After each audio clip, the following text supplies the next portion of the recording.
കർത്താവ് എന്ന വാക്ക് ബൈബിളിൽ പലയിടങ്ങളിൽ പറഞ്ഞിട്ടുണ്ട്. അപ്പൊ ഇവിടെ കർത്താവിൽ ബലപ്പെടാനാ പൗലോസ് എഴുതിയത് അല്ലേ? നമ്മുടെ ദൈവത്തിന് എത്ര പേരുകളുണ്ട്? പല പേരുകളുണ്ട് അല്ലേ? ഇമ്മാനുവൽ, ദൈവം നമ്മോട് കൂടെ. പിന്നെ യേശു ക്രിസ്തു, യേശു, മഷിഹ, യഹോവ റാഫ, ഒത്തിരി പേരുകളുണ്ട്.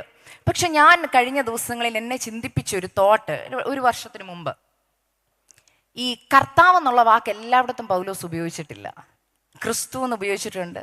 പക്ഷേ തൻ്റെതായ പേഴ്സണലായ ഏതൊരു കാര്യം പൗലോസ് പറയുമ്പോഴും പൗലോസ് എടുത്തെഴുതും നമ്മുടെ കർത്താവായ യേശു ക്രിസ്തു, നമ്മുടെ കർത്താവ്. അപ്പം ഞാൻ ആ വാക്യം പിന്നെ ഇരുന്ന് പഠിച്ചപ്പോൾ മനസ്സിലായി കർത്താവ് എന്നുള്ള വാക്കിന് ഭയങ്കര ശക്തിയുണ്ട്. ഇന്ന് ഞാൻ പ്രസംഗിക്കാൻ പോകുന്ന അതാ, കർത്താവിൽ ബലപ്പെടണമെങ്കിൽ കർത്താവ് ആരാന്ന് മനസ്സിലാക്കണം. ഹല്ലേലൂയ. ഈ കർത്താവ് എന്നുള്ള വാക്കിന്റെ അർത്ഥം നിങ്ങൾക്കൊക്കെ മനസ്സിലാവും. എന്തുവാ? കർത്തൃത്വം നടത്തുന്നവൻ. ഞാൻ ഇതിനെക്കുറിച്ചൊരു മെസ്സേജ് പറഞ്ഞിട്ടുണ്ട് യൂട്യൂബിൽ. എങ്കിലും ഈ വചനം എന്നോട് പറഞ്ഞപ്പോൾ പരിശുദ്ധാത്മാവ് വ്യക്തമായിട്ട് എന്നോട് പറഞ്ഞു, ഈ ദിവസങ്ങളിൽ പലപ്പോഴും നമ്മുടെ ജീവിതത്തിൽ നമ്മൾ ക്രിസ്തീയ ജീവിതം മുന്നോട്ട് നയിക്കുമ്പോൾ പലപ്പോഴും പലർക്കും കർത്താവിൻ്റെ വാക്കിൻ്റെ അർത്ഥം പോലും അറിയാതെ കർത്താവേ കർത്താവേ കർത്താവേ എന്ന് വിളിക്കുന്നവരുണ്ട്. അതുകൊണ്ട് കർത്താവ് ആരെന്ന് മനസ്സിലാക്കിയാൽ ബലപ്പെടാൻ എളുപ്പമാണ്. ഓക്കെ, അതുകൊണ്ട് നമുക്ക് നോക്കി, നമുക്ക് എല്ലാവർക്കും അറിയാവുന്ന ഒരു വാക്യം ഞാൻ പെട്ടെന്ന് നിങ്ങൾക്കൊന്ന് വായിച്ച് കേൾപ്പിക്കാം. റോമാലേഖനം 10:9 വാക്യം ഇങ്ങനെയാണ് പറയുന്നത്: യേശുവിനെ കർത്താവെന്ന് വാഗൊണ്ട് ഏറ്റുപറയുകയും ദൈവം അവനെ മരിച്ചവരിൽ നിന്ന് ഉയർപ്പിച്ചു എന്ന് ഹൃദയം കൊണ്ട് വിശ്വസിക്കുകയും ചെയ്താൽ നീ രക്ഷിക്കപ്പെടും. അങ്ങനെ രക്ഷിക്കപ്പെട്ടവരൊക്കെ ഒന്ന് കരമുയർത്തി ദൈവത്തെ സ്തുതിച്ചേ. ഹല്ലേലൂയ. ഞാനിത് ഒത്തിരി സന്തോഷമുണ്ട്, ഇത്രയും പേര് രക്ഷിക്കപ്പെട്ടവർ എൻ്റെ മുമ്പിൽ ഇരിക്കുന്നത്. എന്നാൽ ഞാൻ നിങ്ങളോടൊരു ക്വസ്റ്റ്യൻ ചോദിച്ചാൽ നിങ്ങളെല്ലാവരും ഒരു ഉത്തരം പറയണം. നമ്മൾക്ക് രക്ഷിക്കപ്പെടണമെങ്കിൽ എന്തിൽ നിന്നാണ് നമ്മൾ രക്ഷിക്കപ്പെട്ടത്? പാപത്തിൽ നിന്നല്ലേ? അപ്പോൾ ഈ വാക്യത്തിൻ്റെ രണ്ടാമത്തെ ഭാഗം നമുക്ക് പോരെ? നമുക്കൊരു രക്ഷിതാവിനെ പോരെ? നമുക്കൊരു രക്ഷിതാവിനെ പോരെ? പക്ഷെ ഈ വാക്യത്തെ രണ്ടായിട്ട് വിഭാഗിച്ചാൽ ആദ്യം എഴുതിയിരിക്കുക, യേശുവിനെ കർത്താവെന്ന് വാഗൊണ്ട് ഏറ്റു പറഞ്ഞിട്ട് നീ ഹൃദയത്തിൽ വിശ്വസിക്കണം, ഞാൻ നിന്റെ പാപത്തിനു വേണ്ടി ആ മരിച്ചടക്കപ്പെട്ട് ഉയർത്തെഴുന്നേറ്റെന്ന്. സിമ്പിളായിട്ട് പറഞ്ഞു തന്നാൽ, കർത്തൃത്വം കൊടുത്തു കഴിഞ്ഞാലേ രക്ഷിതാവിൻ്റെ പൊസിഷനിലേക്ക് കർത്താവിന് വരാൻ പറ്റത്തുള്ളൂ. ഇനി ഇതിലും സിമ്പിളായിട്ട് പറഞ്ഞു തന്നാൽ, നിങ്ങളൊക്കെ ഹോസ്പിറ്റലിൽ ഒരു വട്ടമെങ്കിലും പോയവരായിരിക്കും, ഓപ്പറേഷൻ തിയേറ്ററിലൊക്കെ പോയവരുണ്ടെങ്കിൽ നിങ്ങളെ കൊണ്ട് ഡോക്ടേഴ്സ് ഒരു കാര്യം സൈൻ ചെയ്യിപ്പിക്കും, കൺസെൻറ്റ് ഫോം അല്ലേ? അങ്ങനെയൊക്കെ സൈൻ ചെയ്തവരതിരിപ്പില്ലേ? ഈ കൺസെൻറ്റ് ഫോം എന്തിനാ സൈൻ ചെയ്യിപ്പിക്കുന്നത്? പുള്ളിക്ക് പണി അറിയാത്തതുകൊണ്ടാണോ? ആണോ? അല്ല. ഡോക്ടറിന് പണി അറിയാം, ഡോക്ടറിന് സർജറി ചെയ്യാനും അറിയാം. പക്ഷെ ഡോക്ടർ ഒരു കാര്യം ആദ്യം പറയാം, എനിക്ക് എൻ്റെ പണി എന്ത് ചെയ്യണമെന്നറിയാം, പക്ഷെ ആദ്യം ഞാൻ ഈ ചെയ്യുന്ന പ്രൊസീജിയർ ഉത്തരവാദിത്തോടെ ചെയ്യാമെന്ന് എനിക്ക് ഉറപ്പുള്ളിടത്തോളം കാലം നിന്റെ ഒരു ഉറപ്പും കൂടെ എനിക്ക് തരണം. നീ നിന്നെ തന്നെ വിധേയപ്പെടുത്തി തരികയാ, മുഴുവൻ കർത്തൃത്വം ഈ പ്രൊസീജിയറിനെ നീ എനിക്ക് എഴുതി തരണം, എന്നാലേ ഞാൻ നിന്റെ ദേഹത്ത് കത്തിവെക്കത്തുള്ളൂ. മനസ്സിലായില്ലെന്ന് തോന്നുന്നു. കൺസെന്റ് ഒപ്പുവെക്കാതെ ഒരു സർജനും സർജറി ചെയ്യത്തില്ല. സർജൻ സർജറി ചെയ്യുന്നത് എന്തിനാ? ജീവൻ രക്ഷിക്കാനാ അല്ലേ? ആദ്യം കൺസെന്റ് ഒപ്പ് ചെയ്ത് നമ്മൾ കൺസെന്റ് കൊടുത്തു കഴിയുമ്പോഴേ അദ്ദേഹത്തിന് രക്ഷകന്റെ റോളിലേക്ക് വരാൻ പറ്റത്തുള്ളൂ. സർജറി കഴിഞ്ഞു കഴിഞ്ഞാൽ രക്ഷകനാവുന്നു. അപ്പോഴല്ലേ ചിലർ ഓടിച്ചെന്ന് പറഞ്ഞു, അയ്യോ ഡോക്ടറാണ് എൻ്റെ മോൻ്റെ ജീവൻ രക്ഷിച്ചത്. അപ്പൊ രക്ഷിക്കുന്ന ആളെ നമ്മൾ എന്തോ വിളിക്കുന്നത്? രക്ഷിതാവ് അല്ലേ? ഇപ്പം ഇത് തന്നെ കർത്താവ് പറയുന്നത്. കർത്താവിന് ഒരു കാര്യം ആദ്യമേ അറിയാം. നമ്മൾ രക്ഷിക്കപ്പെടുമ്പോൾ കർത്താവ് പറയാം, ആദ്യം നീ പറയേണ്ടത് എന്താണെന്നറിയോ? കർത്താവേ, യേശുവേ, അങ്ങൻ്റെ കർത്താവാ. അത് പറഞ്ഞിട്ട് ഞാൻ ആരാവാം? നിന്റെ പാപത്തിൽ നിന്ന് രക്ഷിച്ച രക്ഷിതാവാകാം. മനസ്സിലാവുന്നുണ്ടെന്ന് വിശ്വസിക്കുന്നു. ഈ വാക്യത്തിന് 2 പാർട്ടുണ്ട്. കർത്തൃത്വം തന്നു കഴിഞ്ഞാലേ കർത്താവിന് നമ്മുടെ ജീവിതത്തിൽ അതോറിറ്റി ഉള്ളൂ. കർത്തൃത്വം എന്നാണ് അതിൻ്റെ അർത്ഥം. എൻ്റെ ജീവിതത്തിൻ്റെ എല്ലാ കാര്യത്തിൻ്റെയും കർത്തൃത്വം നടത്തുന്നവനേ കർത്താവ് എന്നുള്ള വാക്കിൻ്റെ അർത്ഥം. അതുകൊണ്ടാണ് പറഞ്ഞ, യേശുവിനെ നീ ഇമ്മാനുവലായിട്ടല്ല ഹൃദയത്തിൽ സ്വീകരിക്കേണ്ടത്. എങ്ങനെയാ? കർത്താവായിട്ട്. ആ വാക്ക് എടുത്തെഴുതിയേക്ക പൗലോസ്. കാരണം ഞാനിത് പറയാൻ കാരണം, എനിക്കറിയാം ഇവിടെ വിശിഷ്ട ദേവദാസന്മാരൊക്കെ ഉണ്ട്. എന്നെ കർത്താവ് പഠിപ്പിച്ച ഒരു ഭാഗം, എൻ്റെ ജീവിതത്തിലെ കഷ്ടതയുടെ നടുവിൽ ഒരു ദിവസം കർത്താവ് എന്നോട് ചോദിച്ചു, നീ എന്നെ കർത്താവെന്ന് ഹൃദയത്തിൽ സ്വീകരിച്ച ആളാണോ? ഞാൻ പറഞ്ഞു സ്വീകരിച്ചതാ. പക്ഷെ സത്യം പറഞ്ഞാൽ ഞാൻ വാക്കാലേ പറഞ്ഞിട്ടുള്ളായിരുന്നു. നമുക്കും അങ്ങനെ കർത്താവ് ഇതിനെക്കുറിച്ച് പറയുന്നുണ്ട്. എന്നെ കർത്താവേ കർത്താവേ എന്ന് വിളിക്കുന്ന ഏവനുമല്ല എൻ്റെ പിതാവിൻ്റെ ഇഷ്ടം ചെയ്യണം. അതായത് ഹൃദയത്തിൽ നിന്ന് വിളിക്കണം, അർത്ഥം അറിഞ്ഞ് വിളിക്കണം. നിങ്ങളൊക്കെ ഓരോരുത്തരും നിങ്ങളുടെ വീട്ടിൽ നിങ്ങൾ പ്രാർത്ഥിക്കുമ്പോൾ നിങ്ങളുടെ മക്കളോട് പറയണം, ഞാൻ എൻ്റെ പ്രാർത്ഥനയിൽ എത്ര വട്ടം കർത്താവേ കർത്താവേ എന്നുള്ള വാക്ക് പറയുന്നുണ്ടെന്നൊന്ന് എണ്ണാൻ പറഞ്ഞാൽ മക്കൾ പറയും, മമ്മി ഇത്ര വട്ടം മമ്മി പറഞ്ഞെന്ന്. പക്ഷെ ഈ പറയുന്ന വാക്കിൻ്റെ അർത്ഥം മനസ്സിലാക്കിയാണോ നമ്മൾ പറയുന്നത്? നമ്മൾ ഓർക്കുന്ന യേശുവിൻ്റെ ഒരു പേര് അല്ലേ, കർത്താവ് എന്ന് പറഞ്ഞില്ലേ ഞാൻ ക്രിസ്തു എന്ന് പറയാം അല്ലേ, എന്ത് വേണേലും പറയാം. പക്ഷെ അല്ല, കർത്താവെന്ന് വിളിക്കുന്നുണ്ടെങ്കിൽ അതിൻ്റെ അർത്ഥം മനസ്സിലാക്കി വിളിക്കണം. ഇന്ന് രാവിലെ സമയം പരിശുദ്ധാത്മാ വ്യക്തമായിട്ട് പറയാം, കർത്താവിൽ ബലപ്പെടാൻ എടുത്ത് പൗലോസ് അവിടെ പറയണമെങ്കിൽ പൗലോസിനറിയാം കർത്താവ് ആരാണെന്ന്. പൗലോസ് പറയാം, ഒടുവിൽ കർത്താവിൽ ബലപ്പെടണമെന്ന് പറയുന്നതിൻ്റെ അർത്ഥം ഇതാ, നിന്റെ ജീവിതത്തിൻ്റെ കർത്തൃത്വം നടത്തുന്നവനിൽ നീ ബലപ്പെടണം. ഹല്ലേലൂയ. എത്ര പേർക്ക് മനസ്സിലാവുന്നുണ്ട്?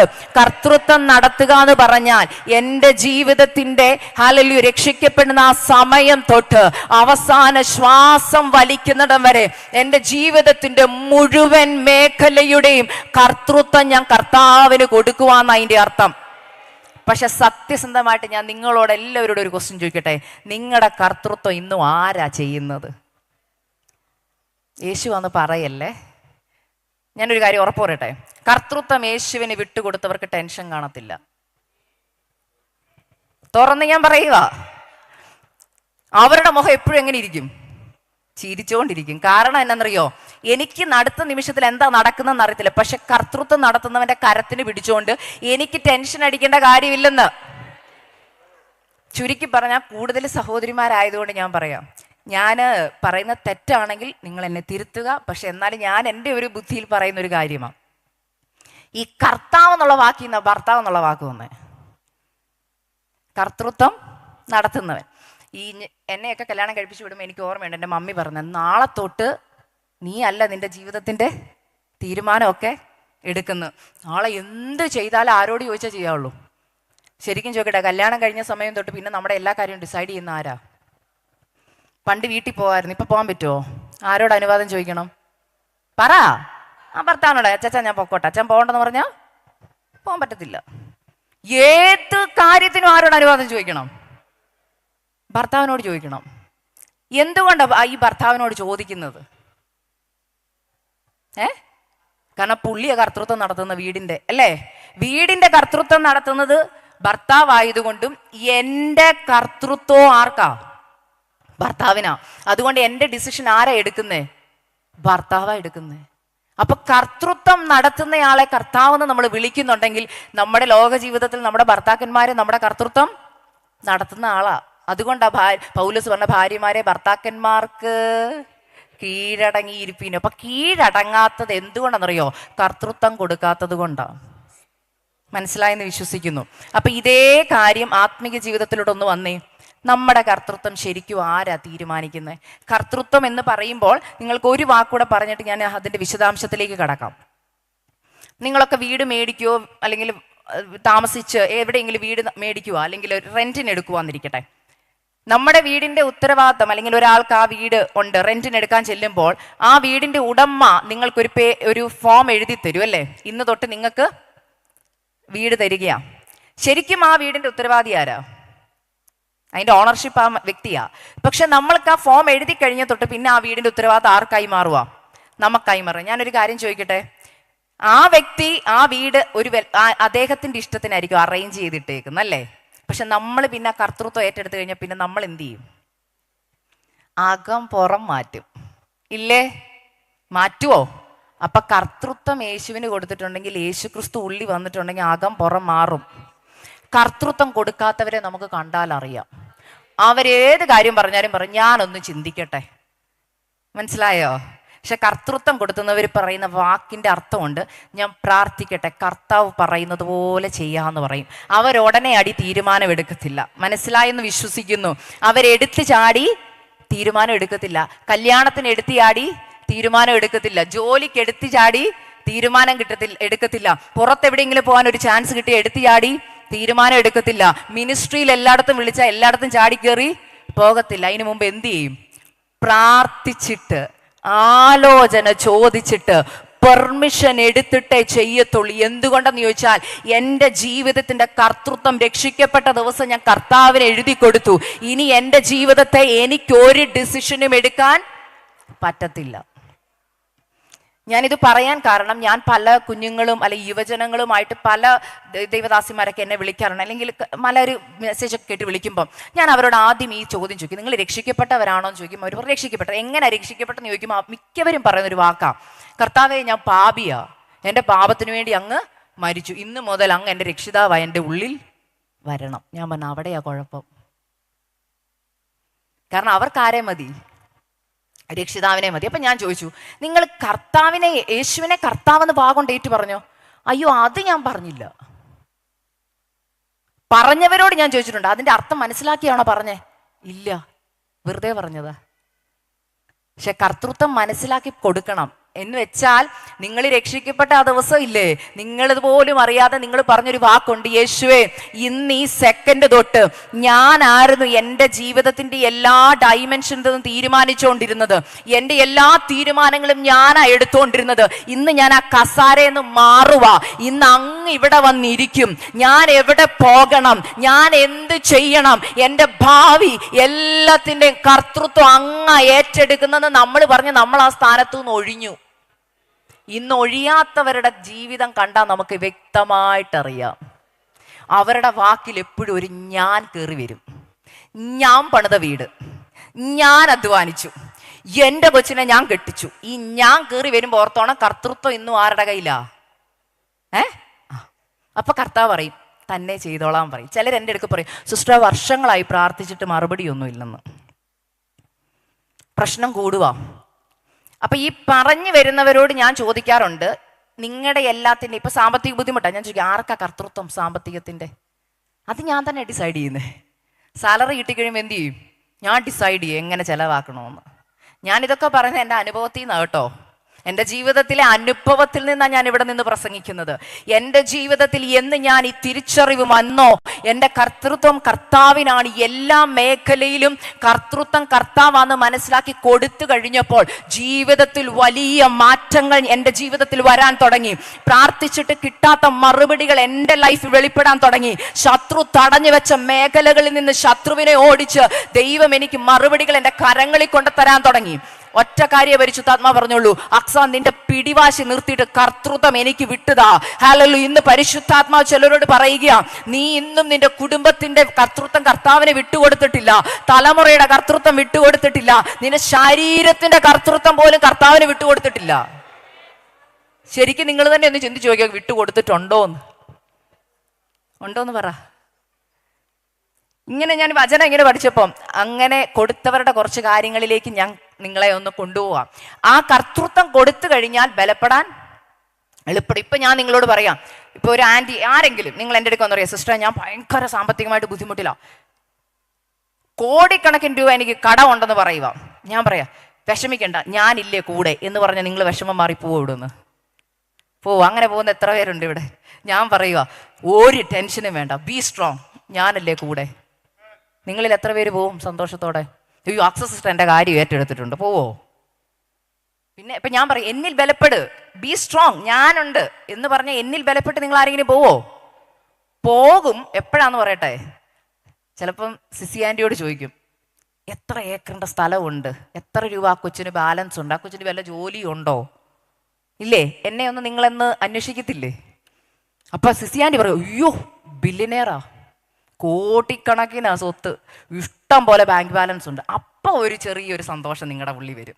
ആ വെറുതെ അല്ല ആ കൊച്ച് പറഞ്ഞത്, വല്ലോം ചെയ്യുമായിരിക്കും. ഇല്ലേ? നമ്മളൊക്കെ അങ്ങനെ ഒത്തിരി പേരിൽ വിശ്വാസം അർപ്പിച്ചിട്ടില്ലേ? പക്ഷെ ലാസ്റ്റ് എന്താ സംഭവിച്ചേ? ഏതെങ്കിലും കോടീശ്വരരെ രക്ഷിക്കാൻ വന്നോ? പക്ഷേ അങ്ങനെ ഒരാളാണോ ഇവിടെ പറഞ്ഞേ കർത്താവിൽ ബലപ്പെടാൻ? ആണോ പറഞ്ഞേ? അങ്ങനെ ആരെങ്കിലും ആണോ പറഞ്ഞേ കർത്താവിൽ ബലപ്പെടാൻ? പക്ഷെ പൗലോസ് പറയാ കർത്താവിൽ ബലപ്പെടാൻ പറഞ്ഞെങ്കിൽ പൗലോസ് പറയുന്നതിന്റെ ഉറപ്പെന്നറിയോ? സകലത്തെയും ഒരു വാക്കുകൊണ്ട് ഉളവാക്കിയവൻ എൻ്റെ ദൈവം. ആ ദൈവത്തിൽ കർത്തൃത്വം കൊടുത്തവനിൽ നിങ്ങൾ ബലപ്പെടാനാ കർത്താവ് പറയുന്നത്. പൗലോസ് നമ്മളെ ഉത്ബോധിപ്പിക്കുന്നത് ആ കർത്താവിൽ ബലപ്പെടുന്നവർക്ക് ജീവിതത്തിൽ ഏത് പ്രതിസന്ധി വന്നാലും ചഞ്ചലിക്കാതെ നിൽക്കാൻ പറ്റും.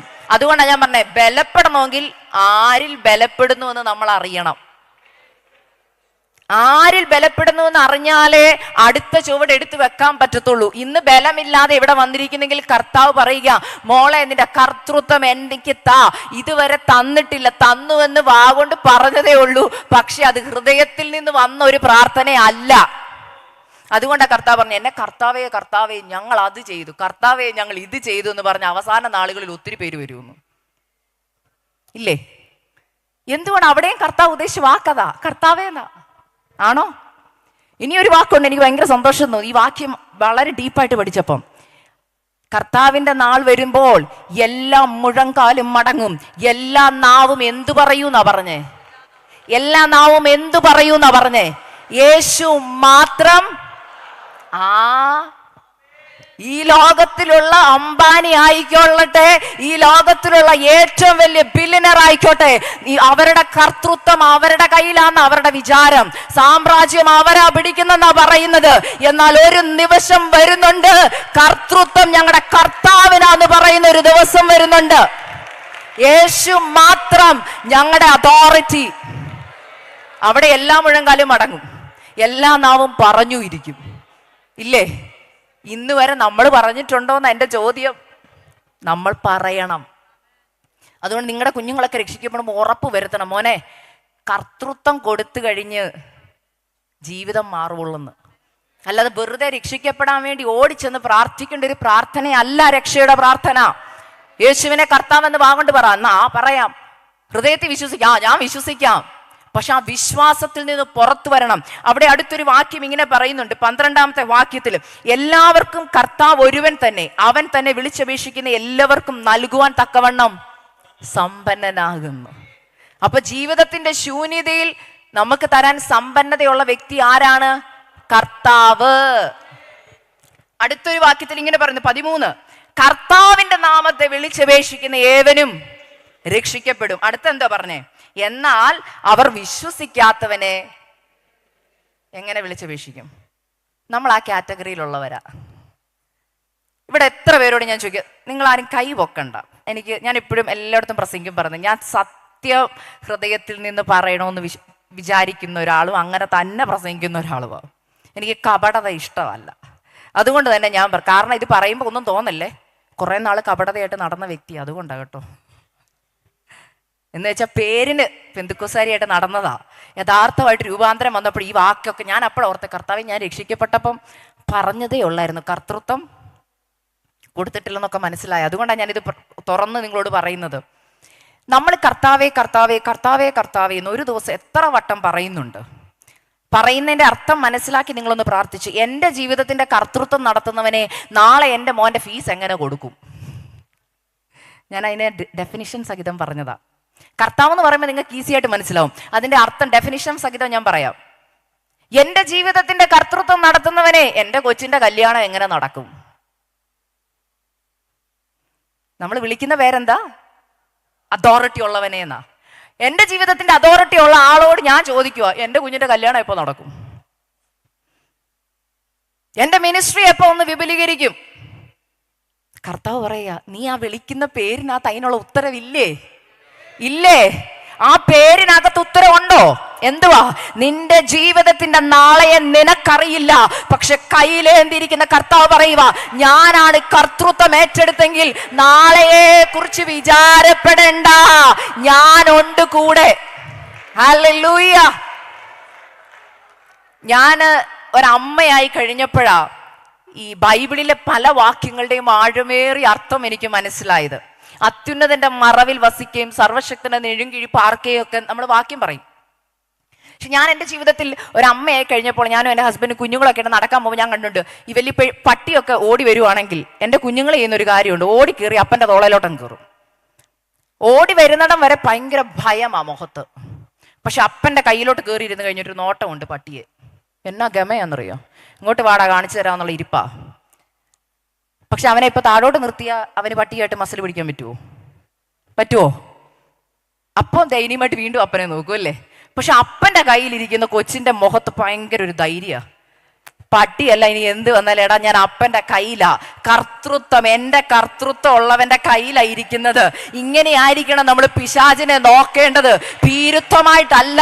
എൻ്റെ ലൈഫിന്റെ കർത്തൃത്വം നടത്തുന്നയാള് എൻ്റെ കരത്തിന് പിടിച്ചത് കൊണ്ട്, ഞാൻ അവന്റെ മറവിൽ മറഞ്ഞിരിക്കുന്നത് കൊണ്ട് എനിക്ക് പിശാചിനെ പേടിക്കേണ്ട കാര്യമില്ല. ഇത് നമ്മൾ അപ്പൻ്റെ കൈ വിട്ട് നടന്നാ പേടി വരും. അപ്പം കൂടെ ഇല്ലാത്തവർക്ക് ഭയം വരുന്നത്. അതുകൊണ്ട് പൗലോസിന് ഞാൻ പലപ്പോഴും ഓർത്തുണ്ട്, ദൈവമേ പൗലോസിന് ഒരു ഭയവും ഇല്ലേ? എത്ര ദിവസങ്ങളോളം വെള്ളത്തിൽ കിടന്നിട്ടുണ്ട് ഇല്ലേ? ഏത് പ്രതിസന്ധിയുടെ നടുവിലും പൗലോസ് പറയുന്ന വാക്ക് കേട്ടാ നമ്മൾ ഓർക്ക്, ഇത് ഞാനൊക്കെ ആയിരുന്നെങ്കിൽ ഒരടി കിട്ടിയ മിനിസ്ട്രി ഇട്ടിട്ട് ഓടിപ്പോവും. ഇത് എത്ര വട്ടം അടി കൊണ്ടെന്ന് എഴുതിയേക്കുന്നേ. എല്ലാം കിട്ടിയാലും പൗലോസിന് ഒരു ഉറപ്പുണ്ട്, ഇതല്ല അവസാനം. ചിലത് ഇനിയും ചെയ്യാനുണ്ട്. ചിലത് അവസാനിച്ചു എന്ന് നമ്മൾ നിർണയിക്കുന്നത് എന്തുകൊണ്ടെന്നറിയോ? കർത്തൃത്വം കൊടുക്കാത്തത് കൊണ്ടാണ്. ഇന്ന് പകൽക്കാലം പരിശുദ്ധാത്മാവ് നിങ്ങളെ ബുദ്ധി ഉപദേശിക്കുക.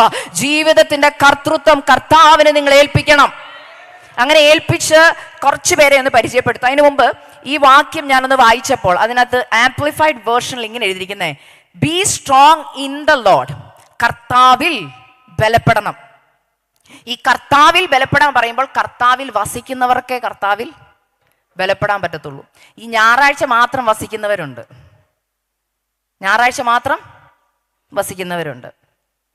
ഈ ഞായറാഴ്ച മാത്രം വസിക്കുന്നവർക്ക് തിങ്കൾ തൊട്ട് ശനി വരെ ഉണ്ടാ പ്രശ്നം. എപ്പോഴും ഫോൺ കോൾ ആയിരിക്കും പാസ്റ്റർ ആൻറ്റിക്ക്. കാരണം പാസ്റ്റർ ആൻറ്റി കർത്താവിൽ വസിക്കുന്ന ആളാണല്ലോ. അപ്പൊ വിളിച്ചു പറയും, ആൻറ്റി കൊച്ചിന്റെ കാര്യം, ആൻറ്റി ഭർത്താവിൻ്റെ കാര്യം, ആൻറ്റി എൻ്റെ രോഗം. പ്രാർത്ഥനാ വിഷയങ്ങൾ പറയരുതെന്ന് ഞാൻ പറയത്തില്ല കേട്ടോ. പക്ഷെ ഞാൻ എപ്പോഴും പറയുന്നൊരു കാര്യം, നിങ്ങളുടെ പ്രാർത്ഥനാ വിഷയം നിങ്ങൾ പറയുമ്പോഴും വാ തുറന്ന് പോസിറ്റീവായിട്ട് അതിനെ പറയണം. ആൻറ്റി ഞാൻ ഇന്ന വിഷയത്തിൽ ഭാരപ്പെടും, പക്ഷെ എൻ്റെ കർത്താവ് എന്നെ കൈവിടത്തില്ലെന്ന് എനിക്ക് ഉറപ്പുണ്ട്. ആൻറ്റിയുടെ പ്രാർത്ഥനാ സപ്പോർട്ട് എനിക്ക് വേണമെന്ന് പറയണം. പക്ഷെ അവർ എന്നെ കുറേ പേര് വിളിക്കും പറഞ്ഞൊരു കാര്യം, എൻ്റെ മോളെ എനിക്ക് ഈ ലോകത്ത് ആരുമില്ല, ഞാൻ ഒറ്റയ്ക്കാ. അവിടെ തന്നെ തെറ്റി. യേശുവിന് ഹൃദയം കൊടുത്ത ദിവസം കർത്താവ് ഉള്ളി വന്ന് എന്ത് ചെയ്യുവാന്നാ പറഞ്ഞേ? വസിക്കുവാന്നാ പറഞ്ഞേ. ഉള്ളിൽ യേശുവിനെ വെച്ചിട്ട് പറയാ എനിക്ക് ആരുമില്ലെന്ന്. അതിന്റെ അർത്ഥം നിങ്ങൾ യേശുവിനെ തള്ളി പുറത്താക്കി. പണ്ടൊക്കെ നമ്മുടെ വീടുകളുടെ വാതിക്കൽ ഇപ്പം ഇല്ല കേട്ടോ, ഇപ്പം എല്ലാവരും ആ വാക്യമൊക്കെ ഇടുന്നു മാറ്റി. വീടിന്റെ ഡോറിന്റെ വാതിക്കൽ ഒരു വാക്യം ഉണ്ടായിരുന്നു, യേശു ഈ വീടിന്റെ, ക്രിസ്തു വീടിന്റെ നായകൻ. ഞാനിപ്പം നമ്മുടെ വാക്യത്തിലേക്ക് അതിനെ ഒന്ന് കൊണ്ടുവരാം. യേശു കർത്താവ് എൻ്റെ ജീവിതത്തിന്റെ കർത്തൃത്വം നടത്തുന്നവൻ. എന്നിട്ട് ഡോർ അങ്ങ് അടയ്ക്കും. ഇപ്പൊ കർത്താവ് എവിടാ? ഡോറെ വെക്കുക. ഇഷ്ടമാ, നമുക്ക് പറയാൻ എളുപ്പമാണ്, കർത്താവാണ് ഈ വീടിന്റെ നായകൻ. പക്ഷെ ശരിക്കും കർത്താവ് എവിടാ? ഇപ്പം ഡിസിഷൻ എടുക്കാൻ നേരത്ത് നമ്മൾ ഈ ഡോർ അങ്ങ് അടയ്ക്കും അല്ലേ? നമ്മൾ ജീവിതത്തിന്റെ പരമപ്രധാനമായ തീരുമാനങ്ങൾ എടുക്കുമ്പോൾ നമ്മൾ എങ്ങനെയാ ചെയ്യുന്നത്? റൂമിനകത്ത് കയറി ഡോറൊക്കെ അടച്ച് അല്ലേ? നമ്മൾ ഒരുമിച്ച് അല്ലെ, ഭാര്യയും ഭർത്താവൊക്കെ ഒരുമിച്ചിരുന്ന തീരുമാനം എടുക്കുന്നത്. സത്യമായ കാര്യം, നമ്മുടെ ജീവിതത്തിന്റെ തീരുമാനം എടുക്കുമ്പോൾ നമ്മൾ ആദ്യം ചെയ്യുന്ന ഡോർ അങ്ങ് അടയ്ക്കും. ഏത് ഡോറാ? കർത്താവേ കുറച്ചു നേരം പുറത്തിരിക്കും, ഞാൻ അകത്ത് നിന്ന് കുറച്ച് തീരുമാനം എടുത്തിട്ട് പുറത്ത് വന്ന് ആരെ അറിയിക്കാം. നമ്മുടെ പ്രാർത്ഥനകൾ ശരിക്കും അതല്ലേ? കർത്താവേ എൻ്റെ മോൾക്ക് ഇന്ന സ്ഥലത്ത് അഡ്മിഷൻ കിട്ടണം. കർത്താവേ എൻ്റെ മോൾ ഇന്ന വ്യക്തിയായിട്ട് കല്യാണം കഴിക്കണം. എൻ്റെ ഭാവി ഇങ്ങനെയാവണം. നമ്മൾ ശരിക്കും കർത്താവിനെ കർത്തൃത്വം പഠിപ്പിക്കുന്നവരല്ലേ?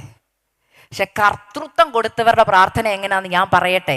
പൗലോസിന്റെ പല പ്രാർത്ഥനയ്ക്കകത്തും അതുണ്ട്. എങ്ങനെ കർത്തൃത്വം കൊടുത്തവരുടെ പ്രാർത്ഥന? പറ. കർത്താവേ അങ്ങയുടെ ഹിതം എന്നിൽ നിറവേറണം. ആ ഹിതത്തിന്റെ പ്രത്യേകത എന്നറിയോ? നിനക്ക് നിന്റെ നാളെയെക്കുറിച്ച് അറിയത്തില്ല, നാളെ വരാൻ പോകുന്ന അപകടത്തെക്കുറിച്ച് അറിയത്തില്ല.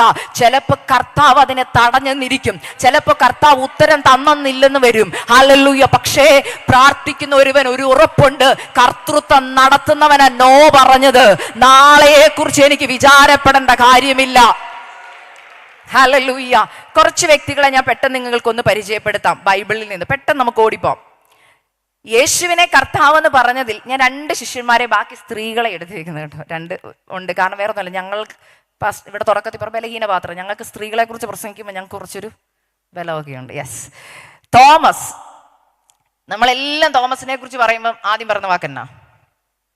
പറ, സത്യം പറ. വിശ്വാസി. അതാണ് കേരളീയർ എടുത്തിരിക്കുന്ന ഒരു എക്സ്ക്യൂസ്. തോമസ് വന്നതുകൊണ്ട് ഞങ്ങളും ആരായി? ഞങ്ങൾക്ക് ചെറിയൊക്കെ അവിശ്വാസം ഉണ്ട്. പക്ഷെ എനിക്ക് തോമസിന്റെ ഒരു പ്രാർത്ഥന ഭയങ്കര, ഒരു വാക്ക് എന്നെ ഭയങ്കരമായിട്ട് ചിന്തിപ്പിച്ചു. ഈ വാക്ക് പഠിച്ചപ്പം അവിടെ എഴുതിയിരിക്കുന്ന ഇങ്ങനെയാണ്, യോഹന്നാന്റെ സുവിശേഷം 20:28. തോമസ് അവനോട്, എൻ്റെ കർത്താവും എൻ്റെ ദൈവവുമായുള്ളവേ എന്നൊരു പ്രാർത്ഥന. അത് എപ്പോഴാ പ്രാർത്ഥിച്ചെന്നറിയാവോ? പുള്ളി ഭയങ്കര സംശയരോഗിയാ. ഇത്രയും അത്ഭുതം കണ്ടിട്ടും അടയാളം കണ്ടിട്ടും കർത്താവേ കർത്താവേ കർത്താവേ എന്ന് വിളിച്ചോണ്ടാ പുറകെ നടക്കുന്നേ. പക്ഷെ പുള്ളിക്ക് എന്തില്ലെന്നറിയോ? കർത്താവിൽ ബലമില്ല, കർത്താവിൽ ബലപ്പെടാൻ പറ്റുന്നില്ല. കർത്താവിൽ നമ്മളതാ പറഞ്ഞു, നമ്മൾ തന്നെ, ഞാനെന്ന് പറഞ്ഞു, ഞാൻ ഈ മെസ്സേജ് പറയുമ്പോൾ നിങ്ങൾ നിങ്ങളെ തന്നെ ഇവാലുവേറ്റ് ചെയ്താൽ മതി. നമ്മുടെ പേര് വിശ്വാസികളെന്നാ, പക്ഷെ ശരിക്കും നമുക്ക് വിശ്വാസം ഉണ്ടോ? ഞാൻ എല്ലായിടത്തും പറയുന്ന ഒരു എക്സാമ്പിൾ ആണേ. എന്നാലും ഒന്നുകൂടെ ഞാൻ പറയാം, കേൾക്കുന്നവർക്ക് അരോചകം ഉണ്ടെങ്കിൽ ക്ഷമിക്കണം, കേൾക്കാത്തവർക്ക് വേണ്ടി പറയുക. ഈ വിശ്വാസി എന്നുള്ള പേര് എന്തുകൊണ്ടാണ് നമുക്ക് വന്നത്? നമ്മുടെ ഉള്ളിൽ വിശ്വാസം ഉള്ളത് കൊണ്ടല്ലേ. വാട്ടർ ബോട്ടിലിൽ നിന്ന് എന്തുകൊണ്ട് ഇതിന് പേര് വന്നേ? ഇതിനകത്ത് വെള്ളം ഉള്ളതുകൊണ്ടാ. പക്ഷെ ഒരു കുഴപ്പമുണ്ട്, ഈ വെള്ളം തീർന്നാൽ ഇതിനെ ഞാൻ എന്താ വിളിക്കുന്നത്? വാട്ടർ ബോട്ടിൽ എന്നാണ് വിളിക്കുന്നത്. ഇപ്പം ഞാൻ എൻ്റെ ജീവിതത്തിൽ നടന്നൊരു അനുഭവം പറയാം. ഈ പണ്ട് ഗൾഫിൽ നിന്നൊക്കെ വരുമ്പോഴേ ചിലർ നമുക്ക് പെർഫ്യൂംസ് കൊണ്ടുതരും, പെർഫ്യൂം. അപ്പോൾ ഞങ്ങളുടെ വീട്ടിൽ ഞങ്ങൾ 4 പെൺകുഞ്ഞുങ്ങളാണ്. അപ്പോൾ ഞങ്ങൾക്ക് വല്ലപ്പോഴും ഒരു പെർഫ്യൂമൊക്കെ കൊണ്ടു തന്നാൽ അതിൻ്റെ ഇൻചാർജ് എൻ്റെ പപ്പായ. വല്ല കല്യാണത്തിനൊക്കെ പോകുമ്പോൾ അപ്പം ഇച്ചിരി ഒന്ന് അടിച്ചു തരും. കാരണം അത് പെട്ടെന്ന് തീർന്നു പോയാൽ ഞങ്ങൾക്ക് വേറെ ആരും ഇല്ല കൊണ്ടുതരാൻ. അതുകൊണ്ട് അത് ഭയങ്കര ട്രഷറായിട്ട് യൂസ് ചെയ്യുന്നു. ഇപ്പോൾ ഈ ഗൾഫിൽ നിന്നൊക്കെ വരുന്ന പെർഫ്യൂം ബോട്ടിൽ നിങ്ങൾ കണ്ടിട്ടുണ്ടോ? നല്ല ഭംഗിയാണ് കാണാൻ. ആ ബോട്ടിൽ കളയാൻ, ചുമ്മാ ബോട്ടിലല്ല, നല്ല ആർട്ട് വർക്കൊക്കെ കാണും അവത്തയിൽ. കണ്ടിട്ടുണ്ടല്ലോ അല്ലേ? ഗൾഫിലൊക്കെ ഉള്ളവർ അറിയാമല്ലോ അല്ലേ? ഇവിടെ ആരും പെർഫ്യൂം ഉപയോഗിക്കാറില്ലേ? കണ്ടിട്ടില്ലേ? ഞാൻ പറഞ്ഞില്ലേ, നിങ്ങൾ മസിൽ പിടിച്ചിരിക്കല്ലേ, ഒന്ന് ചിരിച്ചോണ്ടൊക്കെ ഇരിക്കുക. ഈ പെർഫ്യൂം ബോട്ടിലിനകത്ത് പെർഫ്യൂം ഉണ്ട്, അതുകൊണ്ട് അതിൻ്റെ പേരെന്താ? പെർഫ്യൂം എന്നാ, പെർഫ്യൂം ബോട്ടിൽ. പക്ഷെ ഈ അടിച്ചടിച്ച് ഇത് ഒരു ദിവസം എന്ത് ചെയ്യും? തീർന്നു കഴിയുമ്പോൾ ഒരു കുഴപ്പമുണ്ട്. ഞങ്ങളുടെ കാര്യം, നിങ്ങൾ ആരുമല്ല, ഞങ്ങൾ കോട്ടയംകാർ. ഓക്കെ, ഞാൻ ഈ ബോട്ടിൽ കളയത്തില്ല. ഞങ്ങൾ എന്തൊരു ഷോക്കേസിൽ വെക്കും. കാരണം അത് കളയാൻ തോന്നുന്നു, കണ്ടാ ഇത് പെർഫ്യൂം ബോട്ടിലാന്ന് പറയത്തില്ല, പക്ഷെ കാണാൻ നല്ല ഭംഗിയാണ്. അതുകൊണ്ട് ഇതിനെ എടുത്ത് എവിടെ വെക്കും? ഷോക്കേസിൽ വെക്കും. അപ്പം ആരെങ്കിലും അതിലേക്കൂടെ പോയാൽ, അയ്യോ മോളെ ഇത് എവിടുന്ന് മേടിച്ച്, കാണാൻ കൊള്ളാമല്ലെന്ന് പറഞ്ഞാൽ പറയും, ആൻറ്റി ആരോടും പറയേണ്ടത് പെർഫ്യൂം ബോട്ടിലാന്ന് പറയും. അപ്പം ആൻറ്റി ചോദിക്കോ, അയ്യോ എന്നാ മോളെ ഇന്ന് ഇച്ചിരി അടിച്ചേന്ന് ചോദിച്ചാൽ ഞാൻ എന്ത് പറയും? സോറി ആൻറ്റി, തീർന്നുപോയി. ഞാൻ ഈ എക്സാമ്പിൾ പറയാൻ കാരണം, നമ്മുടെ എല്ലാം പേര് വിശ്വാസികളെന്നാ. ഒരിക്കൽ ആയിരുന്നു, ഇറങ്ങിയപ്പം, രക്ഷിക്കപ്പെട്ടപ്പം അയ്യോ എന്നോ വിശ്വാസമായിരുന്നു, നിറഞ്ഞു തുളുമ്പിയിരിക്കുക. ഒരു പ്രശ്നം വന്നാൽ ആദ്യം ഞെക്കിയാൽ എന്ത് വരും എന്നറിയോ? ഒരു പേടിയില്ല. രക്ഷിക്കപ്പെട്ട നാളിൽ ഏത് പാട്ടായിരുന്നു പാടിക്കൊണ്ടിരുന്നെന്ന് ഓർമ്മയുണ്ടോ? ജീവൻ വെച്ചിടും രക്ഷകനായി. ഇന്ന് ആ പാട്ടൊന്ന് പാടാവോ? ഇപ്പൊ ഒരാൾ ഇവിടെ തോക്കുമായിട്ട് വന്നിട്ട് ക്രിസ്ത്യാനികളായവരെ കൈവെക്കാൻ പറഞ്ഞാൽ നമ്മൾ തന്നെ ചോദിച്ചു, ഞാൻ കൈവെക്കും, നമ്മൾ തന്നെ ചോദിച്ചാൽ മതി. വിശ്വാസം ഉണ്ടോ? ഒരു പനി വരുമ്പോൾ വിശ്വാസം ഇല്ല, നമുക്ക് അവിശ്വാസമായി എന്ന് വരുന്നേ. അപ്പൊ പ്രതികൂലങ്ങൾ വരുമ്പോൾ ഉണ്ടോ എന്ന് ചിന്തിച്ചാൽ മതി. അപ്പൊ നമ്മളിത് ഉപയോഗിച്ച് പതുക്കെ തീർന്നു. പക്ഷേ നമ്മളെ ആരും എടുത്ത് കളയുന്നില്ല, പകരം ഷോക്കേസിൽ വെച്ചിട്ടുണ്ട്. ചർച്ചിൽ വന്നിരിക്കും, നല്ല ഭംഗിയുള്ള സാരി എടുത്ത്, ആ ചെയർ എംപ്റ്റി ആവത്തില്ല, പക്ഷെ വാ തുറന്ന കാറ്റേ വരത്തുള്ളൂ. എന്ന് വെച്ചാൽ എന്താ? പണ്ട് എന്താ പറഞ്ഞുകൊണ്ടിരുന്നേ? വിശ്വാസം. എന്തോ പറയുന്നേ?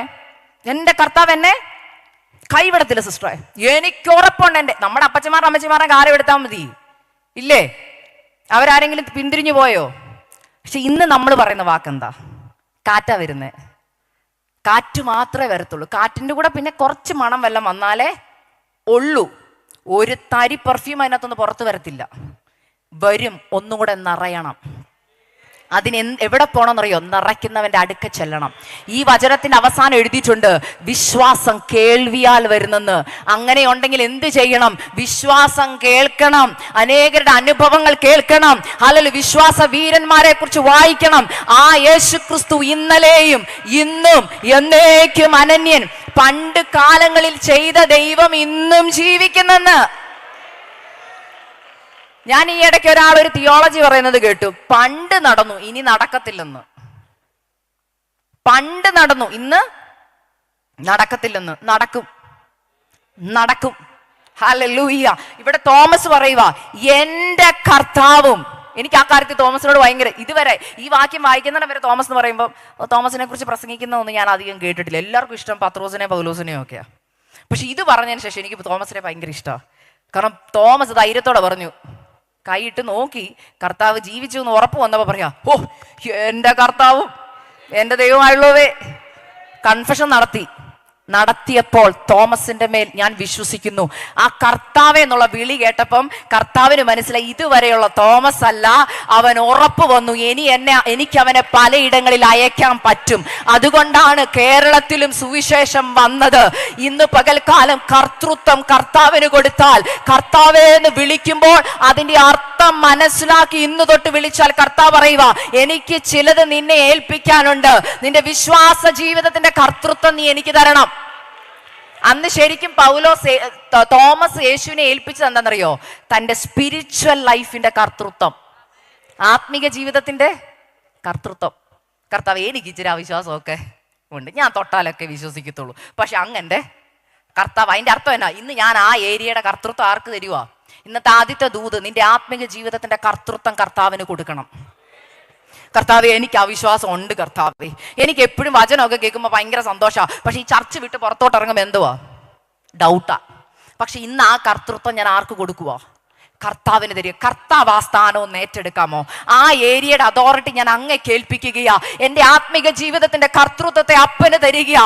അപ്പ ആ ഏരിയയിൽ എൻ്റെ വിശ്വാസത്തെ ഒന്ന് വർദ്ധിപ്പിക്കണമെന്ന് എത്ര പേർക്ക് പറയാൻ കഴിയും? രണ്ടാമത്തെ വ്യക്തിയാണ് പത്രോസ്.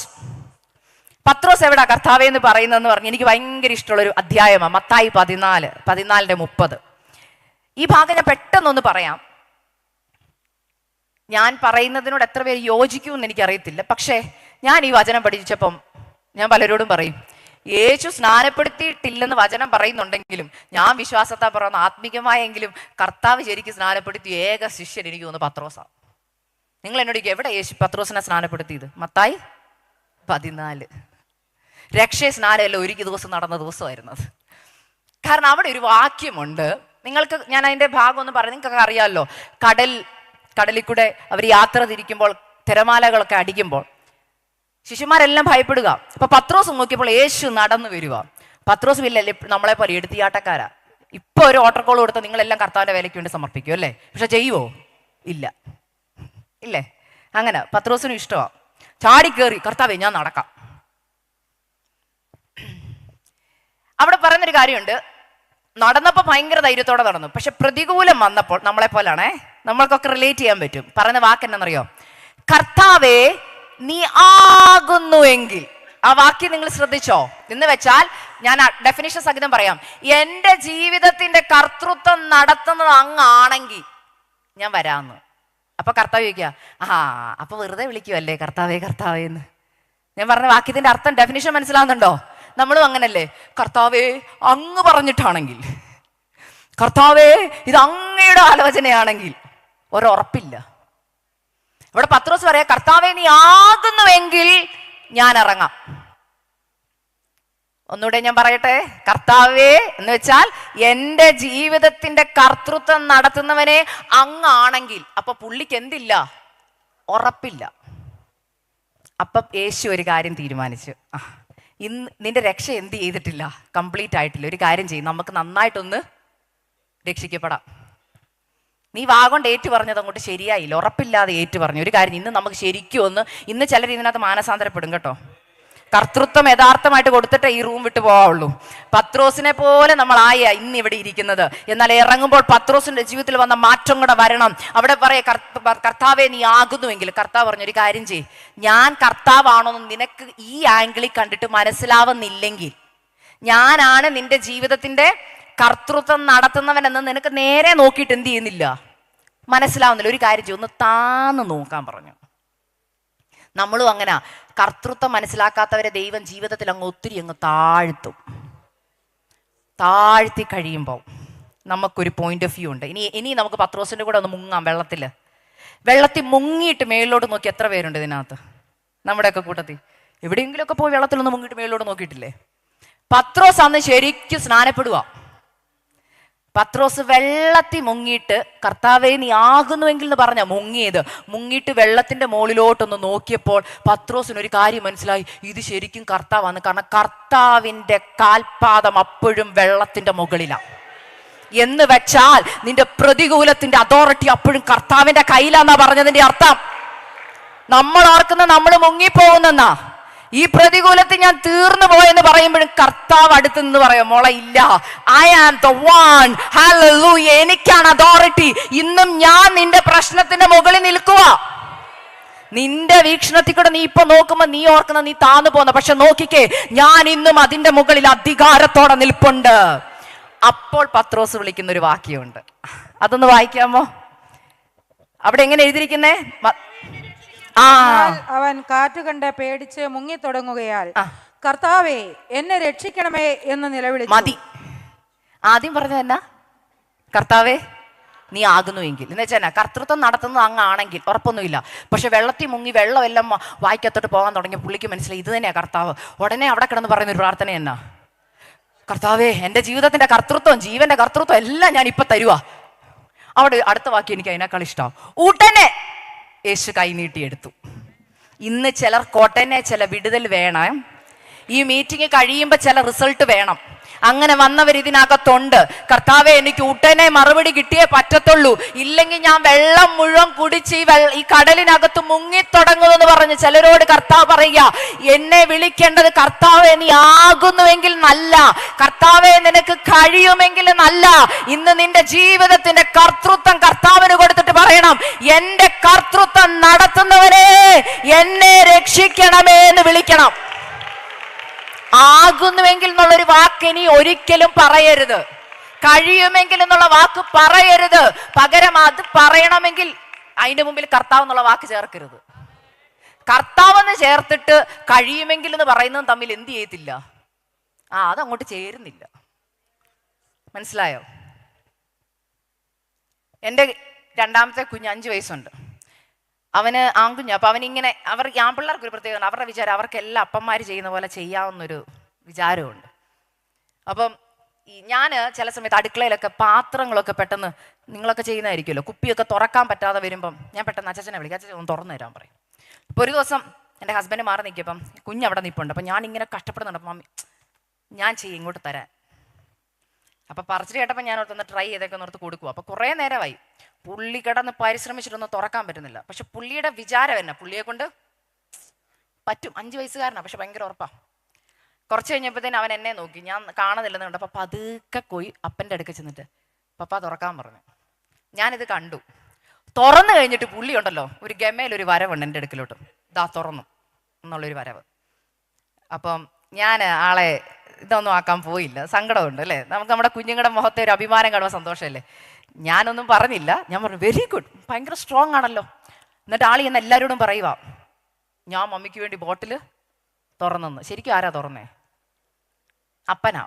പക്ഷെ അപ്പൻ ക്രെഡിറ്റ് ഒന്നും എടുത്തില്ല. പക്ഷെ ക്രെഡിറ്റ് കിട്ടുന്ന ആർക്കാ? മോനാ. നമ്മുടെ ജീവിതത്തിൽ പല കാര്യങ്ങളും ക്രെഡിറ്റ് നമ്മൾ എടുക്കുമ്പോൾ സത്യത്തിൽ അതിന് ആർക്കാ ക്രെഡിറ്റ് കൊടുക്കേണ്ടത്?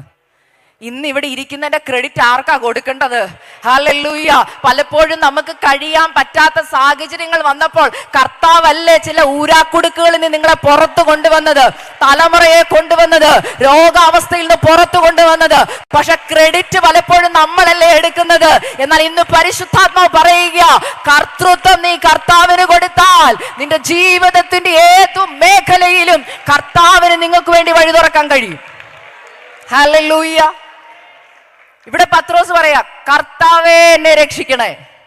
അതിന്റെ അർത്ഥം അന്ന് പത്രോസ് എന്ത് ചെയ്തു? രക്ഷിക്കപ്പെട്ടു. രക്ഷിക്കപ്പെട്ടപ്പോൾ കർത്താവ് ഒട്ടനെ കൈ നീട്ടി.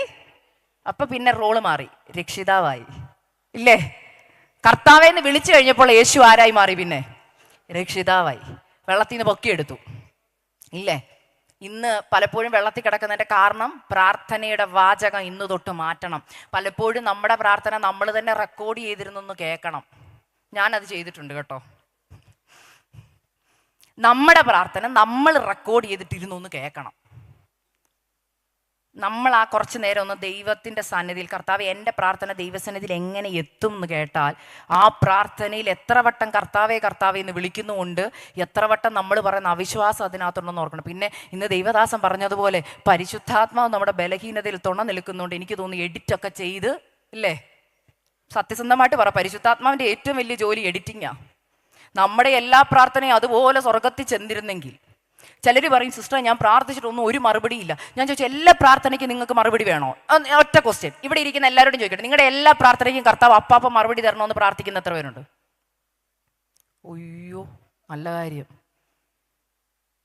പണ്ട് ഞാൻ അങ്ങനെ പ്രാർത്ഥിക്കുമായിരുന്നു, എല്ലാത്തിനും കർത്താവ് എനിക്ക് മറുപടി തരണമെന്ന്. ഇപ്പം ഞാൻ പറയത്തില്ല, കാരണം അങ്ങനെ മറുപടി തന്നിരുന്ന ഇന്ന് ഞാൻ ഇവിടെ ജീവനോടെ ഇരിക്കത്തില്ലായിരുന്നു. കാരണം ഞാൻ പണ്ട് ഒരു പ്രാർത്ഥന പ്രാർത്ഥിച്ചു, കർത്താവ് ഇപ്പോൾ മതി, എന്നെ അങ്ങ് എടുക്കുക കർത്താവേ. അപ്പോഴേ കർത്താവ് എസ് പറഞ്ഞിരുന്നെങ്കിലോ? നിങ്ങളൊന്ന് ഓർത്ത് നോക്കി.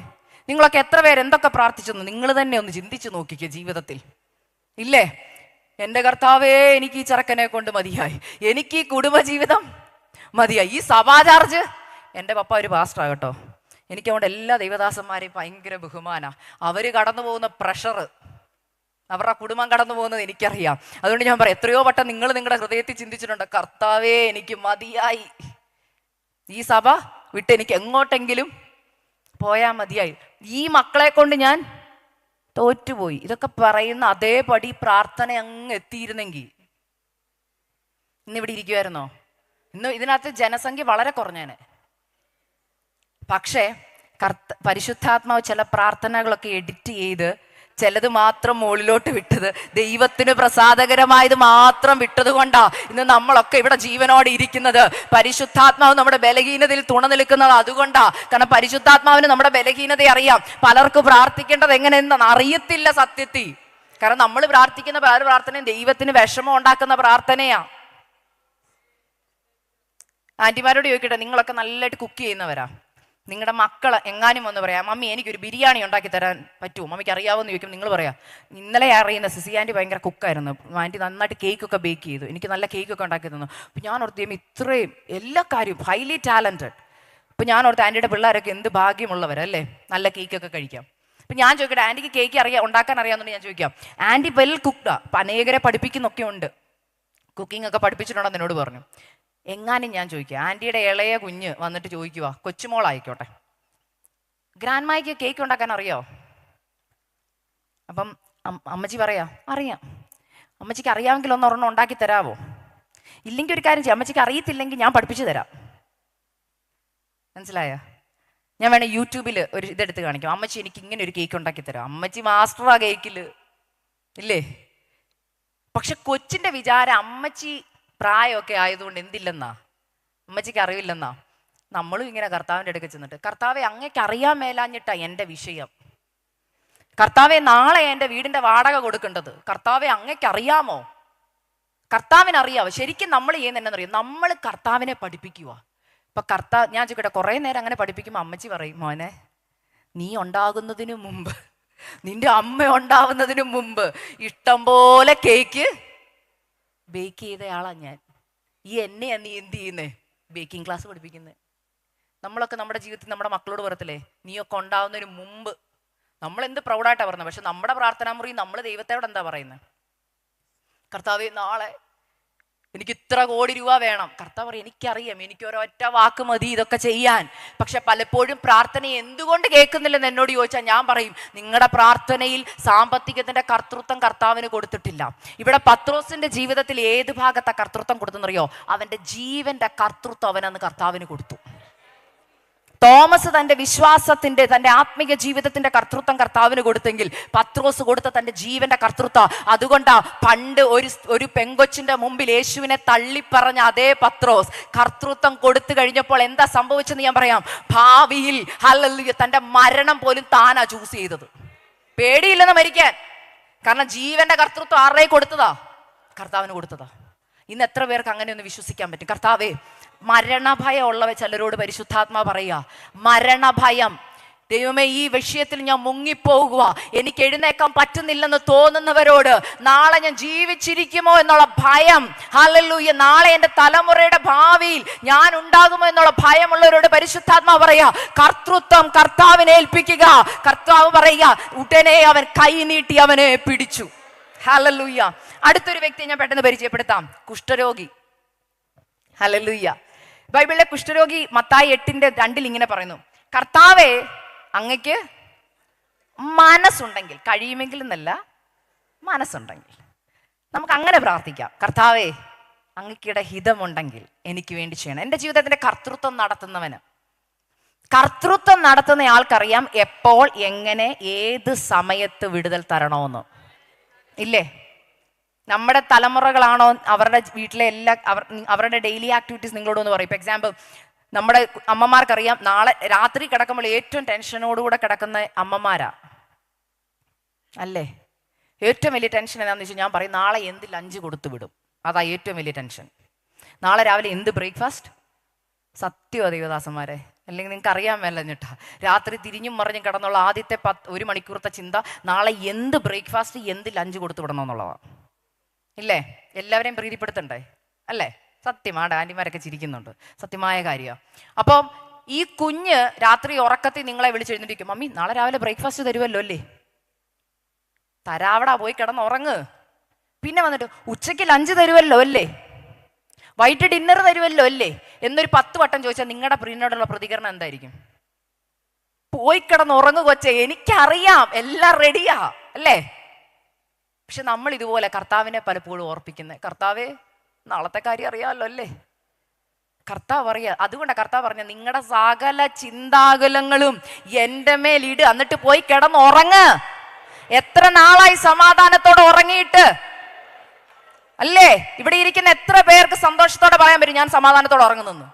സമാധാനത്തോടെ ഉറങ്ങുന്നുണ്ട് ഓർത്തണം, കർത്തൃത്വം കർത്താവിന്റെ കയ്യിലാ. കർത്തൃത്വം കൊടുക്കാത്തവർക്ക് ടെൻഷൻ ഉള്ളത്. സാമ്പത്തികത്തിന്റെ കർത്തൃത്വം കർത്താവിന് കൊടുക്കണം. ഹല്ലേലൂയ. എന്നാലേ അവർക്ക് കർത്താവിൽ ബലപ്പെടാൻ പറ്റത്തുള്ളൂ. ഇവിടെ ഈ കുഷ്ഠരോഗി പറയുക, കർത്താവെ, അങ്ങക്ക് മനസ്സുണ്ടെങ്കിൽ എന്നെ ശുദ്ധമാക്കണം. അവിടെ യേശു ചെയ്ത എന്താ? കൈ നീട്ടി അവനെ തൊട്ടു. ഒന്ന് ഓർത്തു നോക്കിക്കേ, എന്റെ ജീവിതത്തിന്റെ കർത്തൃത്വം നടത്തുന്നവനെ, അങ്ങയ്ക്ക് മനസ്സുണ്ടെങ്കിൽ എന്നെ ഒന്ന്. അദ്ദേഹം ഉദ്ദേശിച്ച ഇതാ, എനിക്കറിയാം ഞാൻ കുഷ്ഠരോഗിയാണെന്ന്, എനിക്ക് പുറമെ ഇറങ്ങി നടക്കാൻ പറ്റത്തില്ലെന്ന് എനിക്കറിയാം, പക്ഷെ അങ്ങയുടെ സമയമായെങ്കിൽ എന്നെ ഒന്ന് എന്ത് ചെയ്യണം?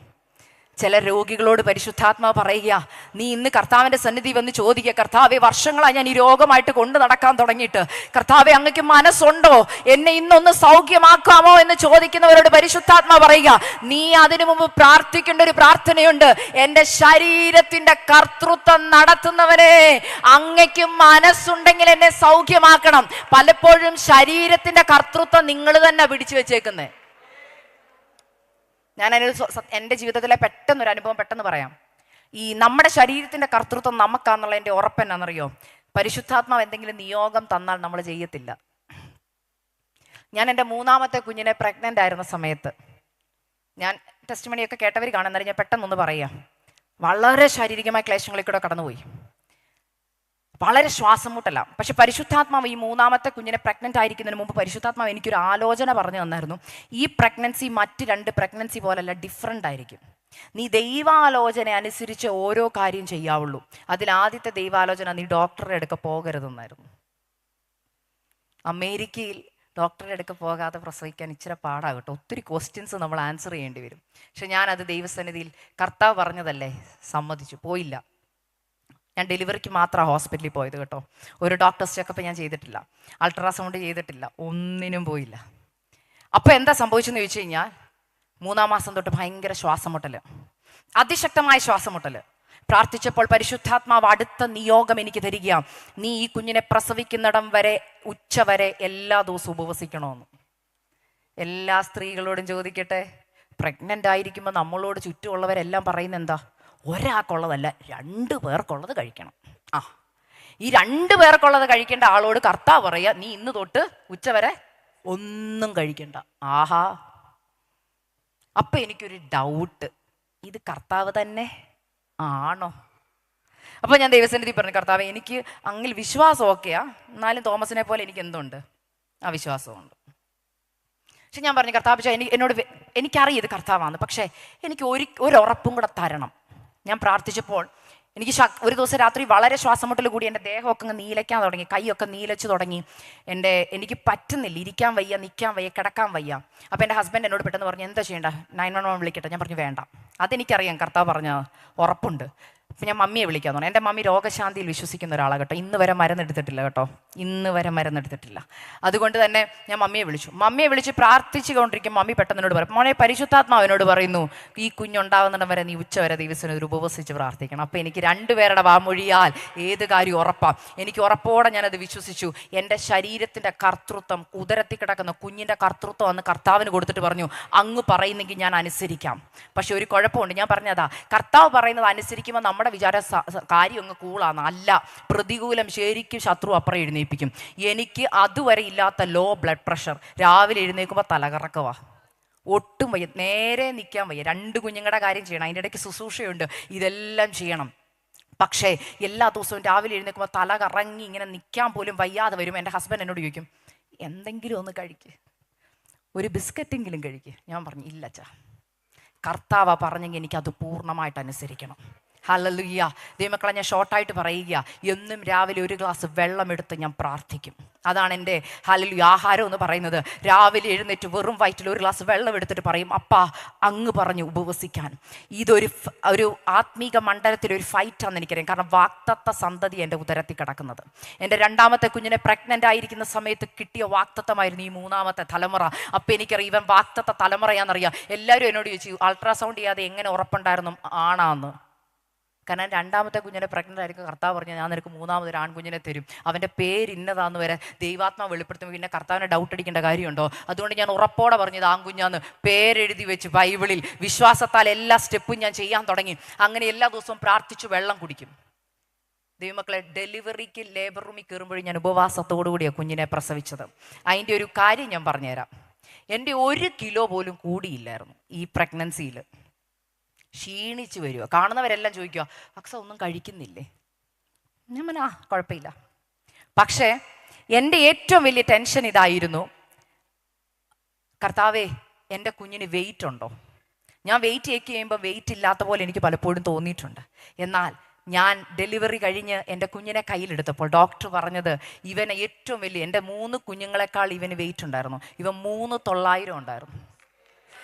സിസിയാൻറ്റി കഴിഞ്ഞ ദിവസം എൻ്റെ കുഞ്ഞിൻ്റെ ഫോട്ടോ കണ്ടിട്ട് പറയാ, 3 പേരിൽ അവനാ ഏറ്റവും മിടുക്കെന്ന്. സത്യമാ, കർത്താവ് പറഞ്ഞിട്ട് നീ അനുസരിച്ചാലുണ്ടല്ലോ, നിന്റെ ശരീരത്തിന്റെ കർത്തൃത്വം കർത്താവിന് കൊടുത്താലുണ്ടല്ലോ, ബ്ലഡ് പ്രഷറും ഷുഗറും ഒന്നും ഹല്ലേലൂയ നിന്നെ തോൽപ്പിക്കത്തില്ല. ഇന്ന് ദൈവമക്കളിൽ വന്ന ഏറ്റവും വലിയ കുഴപ്പം എന്നാണെന്നറിയോ? പണ്ടത്തെ അപ്പച്ചമാരും അമ്മച്ചിമാരും ഏറ്റവും കൂടുതൽ സമയമെടുത്ത് ഉപവസിക്കുമായിരുന്നു, ഇല്ലേ? നിങ്ങളുടെയൊക്കെ പിതാക്കന്മാരോട് ചോദിച്ചു നോക്ക്.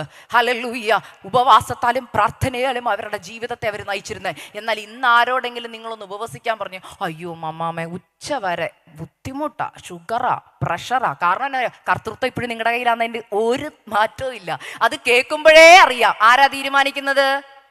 ഞാൻ. എൻ്റെ തീരുമാനത്തിൽ എൻ്റെ ശരീരം. അപ്പൊ കർത്താവ് പറയും രോഗമായിട്ട് നടന്നോളാൻ പറയും. എന്നാൽ ഞാൻ പറയുക, ശരീരത്തിന്റെ കർത്തൃത്വം കർത്താവിന് കൊടുത്താലുണ്ടല്ലോ, ശരീരത്തിന്റെ കർത്തൃത്വം കർത്താവിന് കൊടുക്കുക. കർത്താവ് പറയാം, മോളെ നീ ഉപവസിക്കാൻ പറഞ്ഞാൽ ഞാൻ ഒരു കാര്യം പറയാം, എഴുന്നേറ്റ് നിൽക്കാൻ ആയുസ് തരുന്നത് കർത്താവാണെങ്കിൽ, ഹല്ലേലൂയ, ഉപവസിക്കാൻ കർത്താവ് പറഞ്ഞിട്ടുണ്ടെങ്കിൽ കർത്താവ് നിന്റെ വലത്തുഭാഗത്ത് നിന്നെ പിടിച്ചിട്ടുണ്ട്. ഉപവാസത്താലും പ്രാർത്ഥനയാലും അല്ലാതെ ഈ ജാതി നീങ്ങിപ്പോകത്തില്ല. തലമുറയെ കുറിച്ച് കരയുന്നവരോട് പറയുകയാ, നിന്റെ ഉപവാസത്തിന്റെ ശക്തിയാണ് നിന്റെ തലമുറയെ നിലനിർത്തുന്നത്. ഉപവാസവും പ്രാർത്ഥനയും കുറഞ്ഞാൽ ഹല്ലേലൂയ നമ്മുടെ ആത്മീക ജീവിതം തകർന്നു പോകും. യേശു തന്നെ പറയുന്നുണ്ട്, ഉപവസിക്കണം, പ്രാർത്ഥിക്കണം. ഞാൻ എൻ്റെ വാക്കുകളെ പെട്ടെന്ന് നിർത്തുക. ഒരു സ്ത്രീയെ പെട്ടെന്നൊന്ന് പരിചയപ്പെടുത്തുക, കനാന്യ സ്ത്രീ. ഈ കനാന്യ സ്ത്രീയുടെ നിങ്ങൾക്ക് എല്ലാവർക്കും അറിയാം. അവിടെ വന്ന് കനാന്യ സ്ത്രീ പറയുന്നൊരു കാര്യമുണ്ട്, കർത്താവേ എൻ്റെ മോൾക്ക് ഭൂതോപദ്രവം വിളിച്ച വാക്ക് കേട്ടോ? എന്തുവാ? എൻ്റെ തലമുറയുടെ കർത്തൃത്വം നടത്തുന്നവനെ, എൻ്റെ തലമുറയുടെ കാര്യം ഇച്ചിരി പ്രശ്നത്തിലാ. അറിയിക്കേണ്ട ആളെ അറിയിച്ചു, പക്ഷെ വിളിച്ച പേര് നിങ്ങൾ കേട്ടോ? എന്തോ വിളിച്ചേ? കർത്താവേ ഞാൻ പറയുക, തലമുറയുടെ കർത്തൃത്വം ആ സ്ത്രീ ആർക്ക് കൊടുത്തു? പറ. തലമുറയുടെ കർത്തൃത്വം ആർക്ക് കൊടുത്തു? യേശുവിന് കൊടുത്തു, കർത്താവിന് കൊടുത്തു. അപ്പോൾ കർത്താവ് പറയുക, ഹല്ലേലൂയ, മക്കളുടെ അപ്പം എടുത്ത് അപ്പൊ വീണ്ടും അവള് വിളിക്കുക, കർത്താവേ, എന്റെ കർത്തൃത്വം നടത്തുന്നവനെ, കുഴപ്പമില്ലെന്ന്, എനിക്ക് അപ്പനുറുക്ക് മതിയെന്ന്. കർത്തൃത്വം നടത്തുന്നവനല്ലേ പറയുന്നത്. കർത്തൃത്വം നടത്തുന്നവൻ അപ്പനുറുക്ക് തന്നാലും അത് മതി എനിക്ക്, കാരണം എന്റെ ഉത്തരവാദിത്വം കർത്താവിനാ. അവളുടെ ഉറപ്പെന്തായിരുന്നു? മകൾക്ക് ഭൂതോപദ്രവം കഠിനമായിരിക്കുമ്പോൾ ഏത് അമ്മയ്ക്ക് ഇട്ടിട്ട് പോരാൻ പറ്റും? നീ ആ ചോക്കട്ടെ, നിങ്ങളുടെ മക്കൾ ആരെങ്കിലും രോഗിയായിട്ട് കടന്നിരുന്നെങ്കിൽ ഇന്ന് ഈ പ്രാർത്ഥനയ്ക്ക് വരുമായിരുന്നോ? പറ. വരത്തില്ല. കാരണം കർത്തൃത്വം ആർക്കാ? നമുക്കാ. ഞാൻ നോക്കിയാലേ ശരിയാവത്തുള്ളൂ, അല്ലേ? സത്യമല്ലേ? എൻ്റെ അച്ചാച്ചൻ്റെ കൂടെ ഞാൻ നിന്നാലേ ശരിയാവത്തുള്ളൂ, മക്കളുടെ കൂടെ ഞാൻ നിന്നാലേ ശരിയാവത്തുള്ളൂ. പക്ഷെ കർത്തൃത്വം കർത്താവിനാണെങ്കിൽ ഉണ്ടല്ലോ, പ്രാർത്ഥനയ്ക്ക് വേണ്ടി ഓടി വരുമ്പോൾ ഭവനത്തിലിരിക്കുന്ന കുഞ്ഞിനെ കർത്താവിനെ കൊടുത്തിട്ട് പറയണം, എൻ്റെ തലമുറയുടെ കർത്തൃത്വം ഞാൻ കർത്താവിന് തരിക. അവളുടെ ഭാവി എന്തെന്ന് എനിക്കറിയില്ല കർത്താവേ, ഭൂതോപദ്രവം കഠിനമായിരിക്കുക, എൻ്റെ തലമുറകളുടെ മേൽ പൈശാചിക ശക്തി ഹല്ലേലൂയ ഇടപെട്ടുകൊണ്ടിരിക്കുകയാ. എൻ്റെ തലമുറയെ തകർത്തു കളയുവാൻ അവരുടെ ഭാവി ജീവിതത്തെ മുടക്കി വെക്കുന്ന അന്ധകാര മണ്ഡലങ്ങൾ. എന്നാൽ ഇന്ന് എൻ്റെ തലമുറയുടെ കർത്തൃത്വത്തെ ഞാൻ എൻ്റെ കർത്താവിന് നൽകി തരിക. എത്ര പേർക്ക് ഒരു നിമിഷം ദൈവസന്നിധിയിൽ എഴുന്നേറ്റ് നിന്ന് ആരാധിക്കാൻ കഴിയും? ഇന്ന് ജീവിതത്തിന്റെ കർത്തൃത്വം കർത്താവിന് കൊടുത്തിട്ടില്ലെങ്കിൽ, നിങ്ങളുടെ ശരീരത്തിന്റെ കർത്തൃത്വം, നിങ്ങളുടെ ഭാവിയുടെ കർത്തൃത്വം, ഹല്ലേലൂയ. ഒരു മിനിറ്റ്, നിങ്ങൾ എല്ലാവരും ഒന്ന് ദൈവസന്നിധിയിൽ എഴുന്നേറ്റ് ഇവിടെ നിർത്തുകയാ ഞാൻ. നിങ്ങളുടെ കർത്തൃത്വം കർത്താവിന് ഒന്ന് കൊടുക്കാമോ? കർത്താവേ, ഇതുവരെ ഞാൻ എൻ്റെ ജീവിതത്തിൽ വെറുതെ വിളിച്ചു കർത്താവേ കർത്താവേ എന്ന്. പക്ഷെ കർത്താവിൽ ബലപ്പെടണമെങ്കിൽ കർത്താവ് ആരെന്ന് തിരിച്ചറിയണം. കർത്തൃത്വം നടത്തുന്നവനെന്ന hallelujah, all authority belongs to him. യേശുവിന്റെ കരങ്ങളിലാണ് നിന്റെ കർത്തൃത്വം. അങ്ങനെയെങ്കിൽ നാളെയെ കുറിച്ച് വിചാരപ്പെടണ്ട, ഭാവിയെ കുറിച്ച് വിചാരപ്പെടണ്ട. ഹല്ലേലൂയ. കനാന്യ സ്ത്രീയോട് കർത്താവ് പറയുക, മകളെ ഹല്ലേലൂയ, മക്കളുടെ അപ്പം എടുത്ത് നായ്ക്കുട്ടികൾക്ക് ഇട്ടുകൊടുക്കത്തില്ല. അവിടെയും അവൾ വിളിക്കുന്നത് പേര് മാറ്റിയില്ല. അപ്പോഴും അവൾ വിളിക്കുക, കർത്താവേ, കർത്തൃത്വം നടത്തുന്നവനെ, എന്റെ തലമുറയുടെ വിഷയത്തിന്റെ മേൽ പ്രവർത്തിക്കാൻ കഴിവുള്ളവനെ, ശക്തനായവനെ, ഉത്തരവാദിയായവനെ, അങ്ങ് എനിക്ക് വേണ്ടി എഴുന്നേൽക്കുമെന്ന് എനിക്കറിയാം. ഇന്ന് എത്ര പേർക്ക് ദൈവസന്നിധിയിൽ ആരാധിക്കാൻ കഴിയും? കർത്താവേ, ഞാൻ ഇവിടെ ദൈവസന്നിധിയിൽ ആരാധിക്കുമ്പോൾ കർത്തൃത്വം നടത്തുന്ന എന്റെ ദൈവം എന്റെ തലമുറയുടെ മേൽ ഏത് രാജ്യത്തായിരുന്നാലും ആ വിഷയത്തിന്റെ മേലൊന്ന് തൊടണമേ കർത്താവ്. അങ്ങയുടെ ഒരു വാക്ക് മതി എന്റെ തലമുറയുടെ വിഷയത്തിന്മേൽ വിടുതൽ പ്രാപിക്കുവാൻ.